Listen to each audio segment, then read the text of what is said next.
Hi everyone, Jessica Payne here. It is sort of close of business here on Friday, so I think many of my followers will actually be watching this Saturday morning. But whenever you're tuning in, Friday, Saturday, Sunday, whatever, I am back after a brief hiatus from last week's Casual Friday in terms of video. So today I wanted to do a quick one on working what I call shaking the trees. It's sort of a metaphor for kind of going after any and all fruit you could shake off of a branch. And basically it has to do with working every single one of the nooks and crannies of your entire marketing mix. And I bring this up because I'm working with a few clients right now. We're running ads. We're also doing a kind of a heavy lift when it comes to social media content strategy, and a lot of the questions I get around that are sort of what else should I be doing? And it goes along the lines of knowing that, social media isn't a magic wand, advertising isn't a magic wand. It actually is it's like having a really strong member of your team on a basketball team or a baseball team, and not just being the star player. I think a lot of us get really focused on numbers and focused on sales, and while that is absolutely a priority, we have to remember that there are many pieces when working together create your greatest probability for success, and that really is all marketing is, right? And the best way to do that is to know your audience. It's a business and communications 101. They teach you that your freshman year in college. They did for me at BU. Know your audience. And so today I want to talk very briefly about what a hot, warm, and cold audience is, and how you can maybe think of all the different things you can be doing in addition to running a social media strategy. Okay, so those posts and tweets you're putting out in addition to running ads. Okay, right? So putting money behind getting in front of those audiences. So first off, let's talk about your hot audience. Okay, and so if you're selling a product or a service, these are the people that have either purchased from you in the past or have the greatest likelihood that they will. These are current and past customers and clients, whether they've worked with you recently or before. If they have purchased from your business, from your store, or purchased a service, they are a hot audience. And these are the people you always want to be nurturing, sending emails to, making sure they maybe get first dibs on a sale, stuff like that. You want to treat these guys like gold. I don't care if your hot audience is 5 people or 5,000 people. These are the folks these are your VIPs, right? These are the folks that maybe have purchased more than once from you. And if you have those, that is a gold mine. The whole goal of us as a business is to just grow our customer base, and these folks are your biggest advocates. So that's the easiest explanation of a hot audience. Other members of your hot audience, which you might not necessarily know, are people from your past that know you and trust you as a business owner. So even if they haven't purchased a product or a service from your business, if they know you personally or they go to bat for you automatically especially in offline conversations, take it offline, this is your hot audience. They have the greatest likelihood of either buying from you or referring someone to you. So think about everything you can be doing. So stuff you can be doing to nurturing a hot audience are, if you haven't created a mailing list, get one up and running. If you haven't visited your mailing list in a while or gone out to people, get on Constant Contact, get on MailChimp, whatever, use their free service or upgrade to get all those bells and whistles, and find a reason just to get out in front of them. I actually do this. Sometimes I'll have 3 weeks of heavy communication, and then I'll go away for 2 weeks because I get busy or whatnot, or even longer, especially around things like newsletters. It's okay. It happens to all of us, but what you can do is always come back, because these folks, again, know you and they're actually interested. These are the folks that actually open your emails, right? Or look at your Facebook posts or Instagram, okay?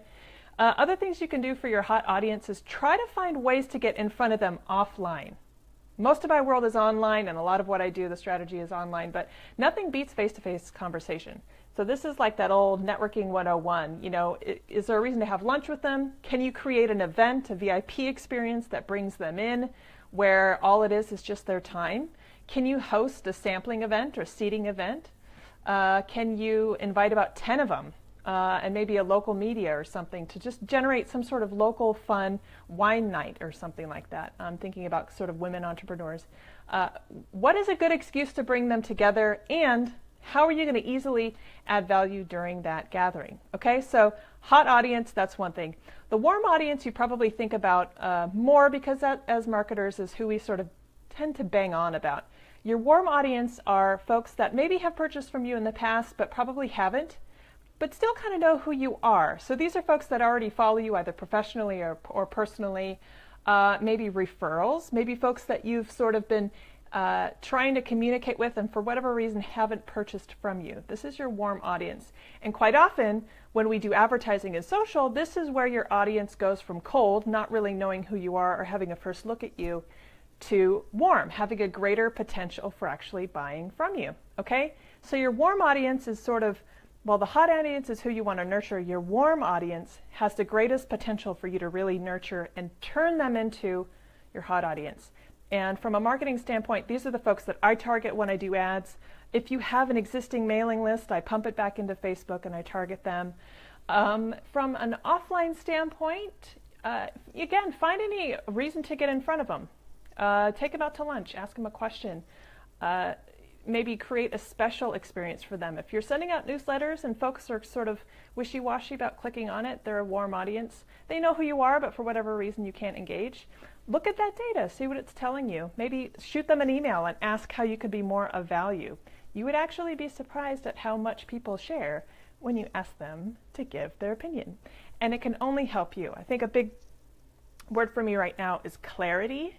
We get hung up on failure and success when really all we're doing in life and in business is getting clarity. So a customer complaint is clarity.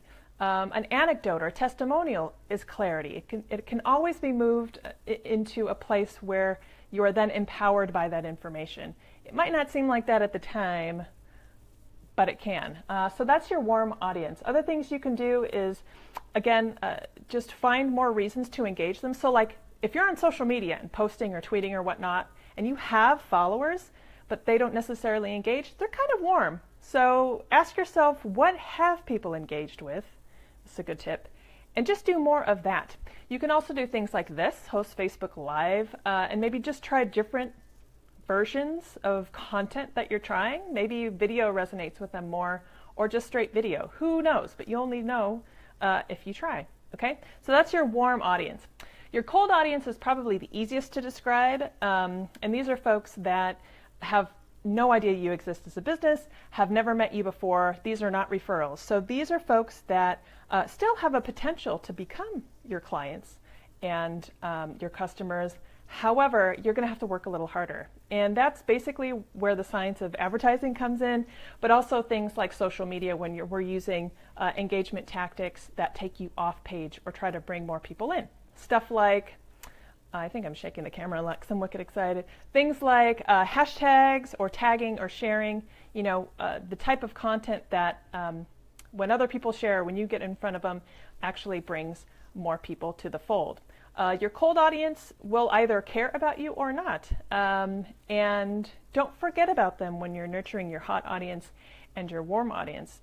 There are always more customers to be had, and there are so many more ways now to reach them. So again, and think offline as well as online, because a good example of a cold audience is, meeting someone for the first time. Maybe it's a spouse or a business partner from someone you do know. They've never heard about you before. Well, through one conversation, and I know all of us have had them, you go quickly from strangers to kind of colleagues, and then you find you might even have a potential customer right there. And that whole experience can take, a 5-minute conversation, okay? So always have those business cards and postcards, and always have stuff to leave behind wherever you go, okay? So that's hot audience. Those are the people, your VIPs, special experience, just surprise and delight them as much as you can. Warm audience, great potential to come in as a customer. Try to figure out why you haven't hooked them yet. Plenty of what you do online matters, but also look at offline channels. Look at field marketing. Look at doing local shows in your local area. If you're emphasizing too much on online, you might not even be leveraging your biggest tool, which is just getting out in front of real people, right? That's your warm audience. Like neighbors is a warm audience, okay? And the cold audience, folks who don't really have the pleasure of knowing you yet, but soon will if you employ these strategies. So again, the question really was sort of, something that I've had a few clients ask me about. It's, what should I be doing, or what more can I be doing? And my answer is, your marketing mix has so many different wheels on it. Social media is up here, advertising is here. Don't forget about that mailing list. The mailing list is the backbone of your business, so nurture it, and I will take my own medicine there.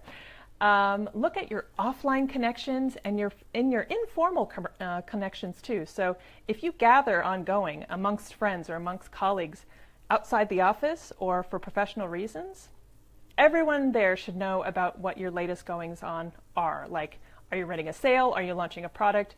Are you looking for feedback?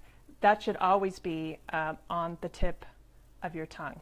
So hopefully that'll give you an idea of what I call a holistic marketing mix, and I hope that it is helpful. If you have any more questions about the marketing mix, social media or brand in general, let me know. But I think that should do it for today's Casual Friday. And I see Ahimu.